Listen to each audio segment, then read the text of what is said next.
N S മാധവൻ്റെ ഹിഗ്വിറ്റയാണ് നമ്മൾ അടുത്ത് നോക്കാൻ പോകുന്നത്. So first of all N S മാധവനെ കുറിച്ച് നോക്കാം. എൻ എസ് മാധവൻ ഒരു പ്രോമിനൻ്റ് ആയിട്ടുള്ള മലയാളം ലിറ്ററേച്ചറിലെ കണ്ടംപററി റൈറ്ററാണ്. വളരെ വിറ്റിയായിട്ടും ഇന്നവേറ്റീവ് ആയിട്ടുള്ള പുതിയ രീതിയിലുള്ള സ്റ്റോറി ടെല്ലിംഗ് ആണ് അദ്ദേഹത്തിൻ്റേത്. സോഷ്യോ പൊളിറ്റിക്കൽ അവയർനെസ് അല്ലെങ്കിൽ സോഷ്യോ പൊളിറ്റിക്കൽ ഏരിയാസിനെ കുറിച്ചാണ് അദ്ദേഹം എഴുതുന്നത്. ഹ്യൂമൻ കണ്ടീഷനെ കുറിച്ചും ഒക്കെയാണ് അദ്ദേഹം പറഞ്ഞു പോകുന്നത്.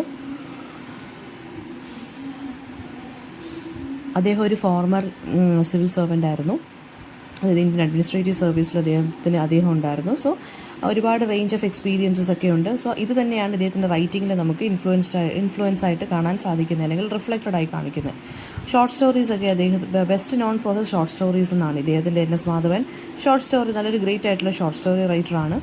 ആൻഡ് സ്റ്റോറീസിനകത്ത് പ്രത്യേകത എന്താണെന്ന് വെച്ചാൽ യുണീക്ക് ആയിട്ടുള്ള നറേറ്റീവ് സ്റ്റൈലായിരിക്കും.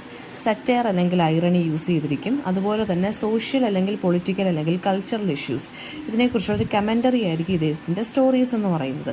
ഇപ്പം നോട്ടബിൾ വർക്ക്സ് എന്ന് പറയുന്നത് നമുക്ക് പഠിക്കാനുള്ള ഹിഗ്വിറ്റയുണ്ട്. അതായത് ഒരു കൊളംബിയൻ ഗോൾ കീപ്പറായിട്ടുള്ള റെനെ ഹിഗ്വിറ്റയുടെ എന്താ പറയുക മെറ്റഫർ യൂസ് ചെയ്തിട്ട് അല്ലെങ്കിൽ ആ ഇമേജ് യൂസ് ചെയ്തിട്ട് അദ്ദേഹം പല തീംസും എക്സ്പ്ലോർ ചെയ്യുന്നതാണ് ആ സ്റ്റോറിക്കകത്ത്. നെക്സ്റ്റ് തിരുത്ത് എന്ന് പറഞ്ഞൊരു സ്റ്റോറിയുണ്ട്. അത് ലക്ഷദ്വീപിലാണ് സെറ്റ് ചെയ്തിരിക്കുന്നത്. അത് പേഴ്സണൽ റിലേഷൻഷിപ്പിനെ അല്ലെങ്കിൽ കൾച്ചറൽ ഡൈവേഴ്സിറ്റിയൊക്കെ ഫോക്കസ് ചെയ്തുകൊണ്ട് എഴുതിയതാണ്. വൻമരങ്ങൾ വീഴുമ്പോൾ എന്ന് പറഞ്ഞൊരു സ്റ്റോറിയും കൂടിയുണ്ട്. അത് പൊളിറ്റിക്കൽ ടർബുലൻസിനെ കുറിച്ച്, അതായത് പൊളിറ്റിക്കൽ ഇഷ്യൂസിനെ കുറിച്ചാണ് പറഞ്ഞു പോകുന്നത്. നോവൽസിനെ കുറിച്ച് പറയുകയാണെന്നുണ്ടെങ്കിൽ ലിറ്റനീസ് ഓഫ് ഡച്ച് ബാറ്ററി എന്ന് പറഞ്ഞൊരു നോവൽ അദ്ദേഹം എഴുതിയിട്ടുണ്ട്. അത് ഫോർട്ട് കൊച്ചിയിലെ ഡച്ച് ബാറ്ററി എന്നുള്ള സ്ഥലത്ത് സെറ്റ് ചെയ്തിട്ടാണ് പറഞ്ഞു പോയേക്കുന്നത്. അതും ഹിസ്റ്ററി അല്ലെങ്കിൽ സോഷ്യോ പൊളിറ്റിക്കൽ ഇഷ്യൂസിനെ കുറിച്ചൊക്കെയാണ് പറഞ്ഞു പോയേക്കുന്നത്. കൊളോണിയൽ ഹിസ്റ്ററി, ലോക്കൽ മിത്ത്, നമ്മുടെ ഇപ്പോഴത്തെ മോഡേൺ ലൈഫ് സ്റ്റൈൽ അതിനെക്കുറിച്ചൊക്കെയാണ് പറഞ്ഞേക്കുന്നത്. അതൊരു എക്സ്പെരിമെൻ്റൽ ആയിട്ടുള്ള രീതിയിലാണ് പറഞ്ഞു പോയേക്കുന്നത്. നെറേറ്റീവൊക്കെ ഒരു പുതിയ രീതിയിലുള്ള നെറേറ്റീവാണ്, കഥ പറഞ്ഞു പോയേക്കുന്ന രീതി. മാധവൻ്റെ റൈറ്റിംഗ് എന്ന് പറയുന്നത് നമുക്ക് നോക്കുകയാണെങ്കിൽ ഇദ്ദേഹത്തിൻ്റെ സ്റ്റൈൽ അല്ലെങ്കിൽ തീമാണെന്നുണ്ടെങ്കിൽ വളരെ ഹ്യൂമറസ് ആയിട്ടും സറ്റേറിക്കലായിട്ടുമാണ് എഴുതുന്നത്. മാർജിനലൈസ്ഡ് അല്ലെങ്കിൽ പാർശ്വവൽക്കരിക്കപ്പെട്ട കമ്മ്യൂണിറ്റീസിനെ കുറിച്ച് അല്ലെങ്കിൽ ഇൻഡിവിജ്വൽസിനെ കുറിച്ച് എന്താ പറയുക ഒരു ഡീപ്പായിട്ട് എംപത്തൈസ് ചെയ്തിട്ടാണ് അദ്ദേഹം എഴുതിയിരിക്കുന്നത്. ഇപ്പോൾ വേൾഡ്, പിന്നെ അതുപോലെ തന്നെ ഫുട്ബോൾ, സിനിമ, ഹിസ്റ്ററി, ഇങ്ങനെ വേൾഡ് ലിറ്ററേച്ചർ ഇതിനകത്തു നിന്നെല്ലാം ഇദ്ദേഹത്തിന് ഇൻഫ്ലുവൻസ്ഡ് ആയിട്ടുണ്ട്. അതെല്ലാം ഇദ്ദേഹത്തിൻ്റെ വർക്ക്സിലും കാണുന്നുണ്ട്. അപ്പോൾ ഗ്ലോബൽ കൾച്ചറൽ റെഫറൻസസ് ഒരുപാടുണ്ട്. ഫോർ എക്സാമ്പിൾ ഹിഗ്വിറ്റ എന്ന് പറയുന്നത് ആ കൊളംബിയൻ ഫുട്ബോൾ പ്ലെയറിനെ ഇവിടെ കൊണ്ടുവന്ന ഒരു റിമോട്ടായിട്ടുള്ള കേരള വില്ലേജിലെ എന്താ പറയുക കേരള വില്ലേജിൽ ഒരു ഇമേജായിട്ട് അല്ലെങ്കിൽ ഒരു എന്താ പറയുക ഒരു ക്യാരക്ടറുമായിട്ട് കണക്ട് ചെയ്ത് പറഞ്ഞു പോയിട്ടുണ്ട്. അപ്പോൾ അതൊക്കെയെന്ന് വെച്ചാൽ ഗ്ലോബൽ റെഫറൻസസ് ആണ്.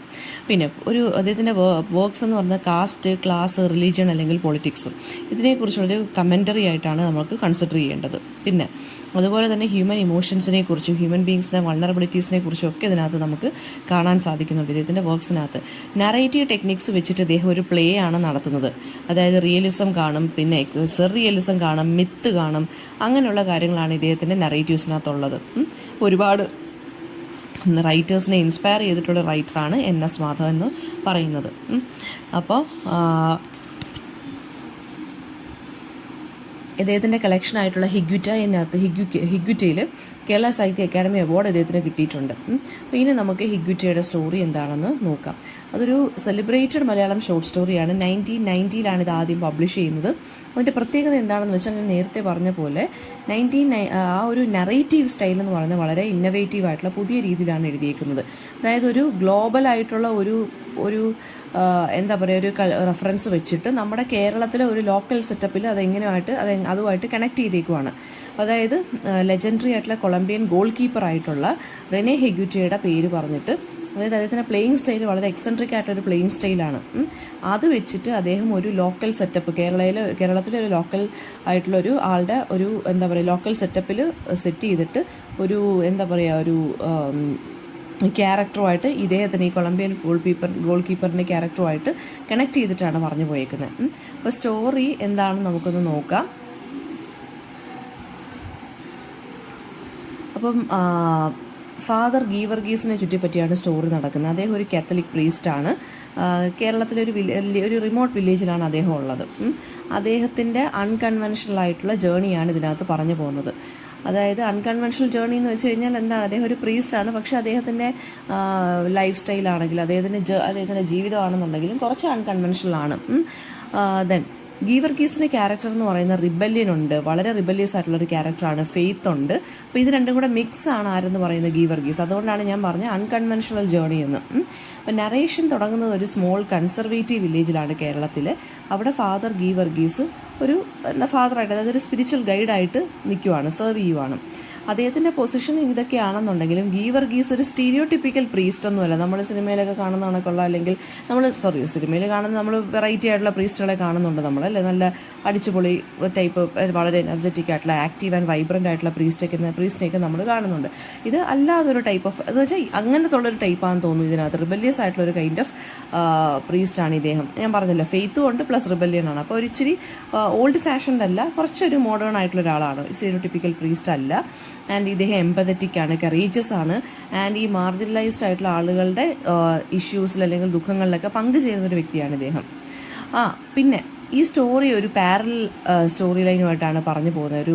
അതായത് ഫാദർ ഗീവർഗീസിനെയും നമ്മുടെ കൊളംബിയൻ ഗോൾ കീപ്പറായിട്ടുള്ള റെനെ ഹിഗ്വിറ്റയും കൂടി കമ്പയർ ചെയ്ത് പാരലായിട്ടാണ് പറഞ്ഞു പോയേക്കുന്നത് ഈ രണ്ടിതിന് വെച്ചിട്ട്. അതായത് കൊളംബിയൻ ഗോൾ കീപ്പറായിട്ടുള്ള ഹിഗ്വിറ്റ ഈ ഫുട്ബോൾ ഫീൽഡിൽ നല്ല രീതിയിൽ റിസ്കി ആയിട്ട് പ്ലേ ചെയ്യുന്ന ഒരാളാണ്. ഹിഗ്വിറ്റയുടെ എന്താ പറയുക സ്റ്റൈലിനെ വിളിക്കുന്നത് സ്വീപ്പർ കീപ്പർ അല്ലെങ്കിൽ സ്കോർപ്പിയോൺ കിക്ക് എന്നൊക്കെയാണ് നമ്മൾ അദ്ദേഹത്തിനെ പറയുന്നത്. അപ്പോൾ ഈ രണ്ട് മെറ്റഫേഴ്സ് നമ്മുടെ ഗീവർഗീസിൻ്റെ ലൈഫിലുള്ള യഥാർത്ഥത്തിലുള്ള ആക്ഷൻസുമായിട്ട് കമ്പയർ ചെയ്യുന്നുണ്ട്. ഹിഗ്വിറ്റയും ഗീവർഗീസുമായിട്ട് കമ്പയർ ചെയ്യാനുള്ള കാരണം എന്താണെന്ന് വെച്ചാൽ ഹിഗ്വിറ്റയെ പോലെ തന്നെ വളരെ റിസ്കി ആയിട്ടുള്ള ലൈഫാണ് ഗീവർഗീസും ലീഡ് ചെയ്യുന്നത്. അതൊരു പ്രീസ്റ്റായിട്ട് അടങ്ങി ഒതുങ്ങി പള്ളിയിൽ പ്രാർത്ഥന അങ്ങനെയൊന്നും അല്ല ഇദ്ദേഹം എന്ത് ചെയ്യണം, എല്ലാ കാര്യത്തിലും കയറി ഇടപെടുന്നൊരു മനുഷ്യനാണ്. അപ്പോൾ ഡെയറിങ് ആയിട്ടുള്ളൊരു മനുഷ്യനാണ് ഗീവർഗീസ്. സോ അതുപോലെയാണ് നമ്മുടെ ഹിഗ്വിറ്റെ. അപ്പോൾ ഹിഗ്വിറ്റയുടെ ആ ഒരു കിക്കിംഗ് സ്റ്റൈൽ ഉണ്ടല്ലോ, അല്ലെങ്കിൽ goal keeping style, sweeper keeper എന്നുള്ളതും സ്കോർപ്പിയോൺ കിക്ക്, ഹിഗ്വിറ്റയുടെ ഒരു സ്റ്റൈലാണ് സ്കോർപ്പിയോൺ കിക്ക് എന്ന് പറയുന്നത്. അപ്പോൾ അത് വെച്ചിട്ടൊക്കെ നമ്മുടെ ഗീവർഗീസിനെ പറയുന്നുണ്ട്, കമ്പയർ ചെയ്യുന്നുണ്ട്. പിന്നെ പ്ലോട്ട് ഒരു ക്രക്സിലെത്തുന്നതെന്ന് വെച്ചാൽ ഗീവർഗീസ് ഒരു മാർജിനലൈസ്ഡ് വുമണിനെ ഹെൽപ്പ് ചെയ്യുന്നുണ്ട്, ഒരു വല്ലാത്ത സിറ്റുവേഷനിൽ നിന്ന് അവരെ രക്ഷപ്പെടുത്തുന്നുണ്ട്. അപ്പോൾ വുമൺ എക്സ്പ്ലോയിറ്റഡ് ആണ്, ട്രാപ്ഡ് ആണ് സൊസൈറ്റിയുടെ ആളുകളെ കൊണ്ട്, അല്ലെങ്കിൽ സൊസൈറ്റിയിൽ കുറച്ച് ഇഷ്യൂസും ഉണ്ട്. ആ സ്ത്രീയെ ഗീവർഗീസ് റെസ്ക്യൂ ചെയ്യുവാണ്, രക്ഷപ്പെടുത്തുവാണ്. ആൻഡ് അത് രക്ഷപ്പെടുത്തിയത് എങ്ങനെയാണ്, അദ്ദേഹത്തിൻ്റെ പൊസിഷനോ റെപ്യൂട്ടേഷനോ ഒന്നും നോക്കാതെയാണ് ഇദ്ദേഹം എന്ത് ചെയ്യുന്നത്, ഈ സ്ത്രീയെ രക്ഷപ്പെടുത്തിയത്. അപ്പോൾ ഇത് എന്ത് ചെയ്തു, ഹിഗ്വിറ്റയുടെ ആ ഒരു പ്ലേയിങ് സ്റ്റൈലും അങ്ങനെ തന്നെയാണ്, അൺകൺവെൻഷണൽ ആയിട്ടുള്ളൊരു പ്ലേയിങ് സ്റ്റൈലാണ്, റിസ്കി ആയിട്ടുള്ള പ്ലേയിങ് സ്റ്റൈലാണ് ഹിഗ്വിറ്റ എന്നുള്ള ഗോൾ കീപ്പറിൻ്റെ. അതുപോലെ തന്നെയാണ് ആരുടെയും ഗീവർഗീസിൻ്റെ ഈ ഒരു ആക്ട് എന്ന് പറയുന്നത്. ബൗണ്ടറീസ് എല്ലാം ബ്രേക്ക് ചെയ്ത്, പഴയ റൂൾസ് ആൻഡ് റെഗുലേഷൻസ് എല്ലാം കൺവെൻഷൻസിലെല്ലാം ബ്രേക്ക് ചെയ്തിട്ടാണ് ആര് ചെയ്യുന്നത്, നമ്മുടെ ഹിഗ്വിറ്റയെ പോലെ തന്നെയാണ് നമ്മുടെ ഗീവർഗീസ്. അതായത് ഒരു വൈദികൻ ഒരു സ്ത്രീയെ രക്ഷപ്പെടുത്തുക എന്നുള്ളതല്ല, അതൊരു ഫോളൻ വുമൺ ആയിരിക്കും, ഒരു ട്രാപ്ഡ് ആയിട്ടുള്ള വുമൺ എന്ന് വെച്ചാൽ ഒരു എക്സ്പ്ലോയിറ്റഡ് ആയിട്ടുള്ള ഒരു ഫോളൻ വുമൺ ആണ്. അപ്പോൾ സോ അവരെ ഹെൽപ്പ് ചെയ്യുക എന്നുള്ളത് ഒരു പ്രീസ്റ്റിനെ സംബന്ധിച്ചിടത്തോളം ഓക്കെ, അതൊരു ഹെൽപ്പ് ചെയ്യുക എന്നുള്ളത് ഓക്കെയാണ്. പക്ഷെ കുറച്ചും കൂടി എക്സ്ട്രാ ഒരു കെയർ കൊടുത്ത് ഇദ്ദേഹം എന്ത് ചെയ്യാണ്, ഹെൽപ്പ് ചെയ്യുകയാണ് ചെയ്യുന്നത്. വളരെയധികം എംപതൈസ് ചെയ്യുന്നൊരു നേച്ചറാണ് ആർക്കുള്ളത്, നമ്മുടെ ഗീവർഗീസിനുള്ളത്. അപ്പോൾ ഇതിനകത്ത് വരുന്ന തീം, അവിടെ തൊട്ടാണ് പ്രശ്നങ്ങളൊക്കെ തുടങ്ങുന്നത്. അപ്പോൾ അവിടെ തീം വരുന്നതെന്ന് വെച്ചാൽ കറേജ്.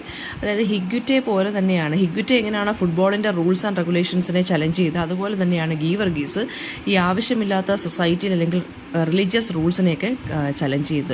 പിന്നെ ഇതിനകത്ത് അടുത്ത വരുന്ന ഫെയ്ത്തും ഹ്യൂമാനിറ്റിയാണ്. അതായത് ഈ ഭയങ്കര ഓർത്തഡോക്സ് ആയിട്ടുള്ള റിലീജിയസ് പ്രാക്ടീസസിനെയും ഒക്കെ ഇദ്ദേഹം ക്രിട്ടിസൈസ് ചെയ്തുകൊണ്ട് ഹ്യൂമൻ വാല്യൂസിനാണ് ഇദ്ദേഹം ഇമ്പോർട്ടൻസ് കൊടുത്തത്. അതുകൊണ്ടാണ് നമ്മുടെ ഗീവർഗീസ് ആ സ്ത്രീയെ രക്ഷപ്പെടുത്തുന്നത്, ഹ്യൂമൻ വാല്യൂസിന് ഇമ്പോർട്ടൻസ് കൊടുക്കുകയാണ്. അപ്പോൾ ഈ ക്യാരക്ടർ ആണെങ്കിലും സ്റ്റോറി ആണെന്നുണ്ടെങ്കിലും കാസ്റ്റ്, ജെൻഡർ ഒപ്രഷൻ, ക്ലാസ് സ്ട്രഗിൾസിനൊക്കെ ഒരു ഒരു കമൻട്രി പോലാണ് പറഞ്ഞേക്കുന്നത്. അപ്പോൾ ഗീവർഗീസിൻ്റെ ആക്ഷൻ ബോത്ത് അഡ്മിറേഷനും ഉണ്ട്, ക്രിറ്റിസിസവും നേരിടുന്നുണ്ട്. അദ്ദേഹം ഒപ്രസ്ഡ് ആയിട്ടുള്ള ആളുകളെ സേവ് ചെയ്യുന്നുമുണ്ട്. പക്ഷേ വില്ലേജേഴ്സ് ഇദ്ദേഹത്തിനെ ഒരു ട്രബിൾ മേക്കറായിട്ടാണ് കൺസിഡർ ചെയ്യുന്നത്. അപ്പോൾ ഒരു ഇതിനകത്ത് റെനെ ഹിഗ്വിറ്റ എന്നുള്ള ക്യാരക്ടർ, അല്ലെങ്കിൽ ഹിഗ്വിറ്റ എന്നുള്ള ക്യാരക്ടർ സിംബലൈസ് ചെയ്യുന്നത് ആ ഗീവർഗീസ് എന്നുള്ള അച്ഛൻ്റെ ഒഡാസിറ്റി അല്ലെങ്കിൽ ഫ്രീഡത്തിനെയാണ്. അതായത് ട്രഡീഷണൽ ആയിട്ടുള്ള കാര്യത്തിനെ എല്ലാം ബ്രേക്ക് ചെയ്യുന്ന ഒരു സ്റ്റൈലുണ്ട്, അത് ഹിഗ്വിറ്റയ്ക്കും ഉണ്ട് ഫുട്ബോൾ കളിക്കുന്ന ഗ്രൗണ്ടിൽ. ഓക്കെ, അപ്പോൾ അത് ഇദ്ദേഹത്തിൻ്റെ സ്പിരിറ്റാണ് ഗീവർഗീസിൻ്റെ ആക്ഷൻസിൽ നമുക്ക് കാണാൻ സാധിക്കുന്നത്. ഫുട്ബോൾ എന്ന് പറഞ്ഞാൽ ഇതിനകത്തൊരു മെറ്റഫറായിട്ടാണ് കാണുന്നത്. ഗെയിം ഓഫ് ഫുട്ബോൾ എന്ന് വെച്ചാൽ അൺസർട്ടനിറ്റീസും റിസ്ക്കും എല്ലാം ഉള്ളതാണ്. അൺകൺവെൻഷണൽ ആയിട്ടുള്ള മൂവും ഇതൊക്കെയാണ് വലിയ വലിയ മാറ്റങ്ങൾ ഫുട്ബോളിൽ കൊണ്ടുവരുന്നത്. ഇനി ഇതിൻ്റെ നെറേറ്റീവ് സ്റ്റൈൽ നോക്കുകയാണെന്നുണ്ടെങ്കിൽ വളരെ ലേയേർഡ് ആയിട്ടുള്ള നെറേറ്റീവാണ്. ഹ്യൂമർ ഉണ്ട്, സറ്റയർ ഉണ്ട്, ഒരുപാട് ഡീപ്പായിട്ടുള്ള ഇമോഷൻസും മൊമെൻറ്റ്സും ഒക്കെ ഉണ്ട്. ഗ്ലോബൽ ഇതും ലോക്കലായിട്ടുള്ളൊരു കേരള വില്ലേജ് ലൈഫും കൂടി അദ്ദേഹം എന്ത് ചെയ്യുന്നുണ്ട്, അങ്ങോട്ടും ഇങ്ങോട്ടും കോൺട്രാസ്റ്റ് ആയിട്ട് കാണിക്കുന്നുമുണ്ട്. തീംസ് എന്ന് വെച്ചാൽ ഓപ്പറേഷനെതിരെ ചെയ്യുന്ന ഒരാളായിട്ടാണ് ഗീ വർഗീസിനെ നിർത്തിയേക്കുന്നത്, എക്സ്പ്ലോയിറ്റേഷനും ഇൻജസ്റ്റിസിനെതിരെ ഫൈറ്റ് ചെയ്യുന്ന ഒരാളായിട്ട്. പിന്നെ അതുപോലെ തന്നെ ഈ ഗീ വർഗീസ് ഒരു ഇൻഡിവിജ്വലാണ്. ആ ഇൻഡിവിജ്വൽ ഇൻസ്റ്റിറ്റ്യൂഷനെതിരെയാണ് ഫൈറ്റ് ചെയ്യുന്നത്. അതായത് റിലീജിയൻ, കാസ്റ്റ് ഇങ്ങനെയുള്ള കാര്യത്തിനെതിരെ ഇദ്ദേഹം ഫൈറ്റ് ചെയ്യുകയാണ് ചെയ്യുന്നത്. പിന്നെ കൾച്ചറൽ റെഫറൻസ് നോക്കുകയാണെന്നുണ്ടെങ്കിൽ എന്താണ്, ഒരു ഇൻ്റർനാഷണൽ ഫ്ലേവർ നമുക്ക് ഇതിനകത്ത് കാണാം. ഇതൊരു ലോക്കൽ നെറേറ്റീവ് ആണെന്നുണ്ടെങ്കിലും ഒരു ഇൻ്റർനാഷണൽ ഫ്ലേവർ ഹിഗ്വിറ്റ എന്നുള്ള ഫുട്ബോൾ ഗോൾ കീപ്പർ വെച്ചിട്ട് ആ ഇമേജ് വെച്ചിട്ട് നമുക്ക് കാണാൻ സാധിക്കുന്നുണ്ട്. പിന്നെ ഒരു സൊസൈറ്റിയെക്കുറിച്ചുള്ളൊരു ക്രിറ്റിസിസമാണ് ഇതെന്ന് പറയുന്നത്. ഒരു ലാൻഡ് മാർക്ക് ആയിട്ടുള്ളൊരു വർക്കാണ് ശരിക്കും പറഞ്ഞാൽ ഹിഗ്വിറ്റ എന്ന് പറയുന്നത്. സ്പോർട്സ് ഉണ്ട്, റിലീജിയൻ ഉണ്ട്, സോഷ്യൽ കമൻട്രി ഉണ്ട്.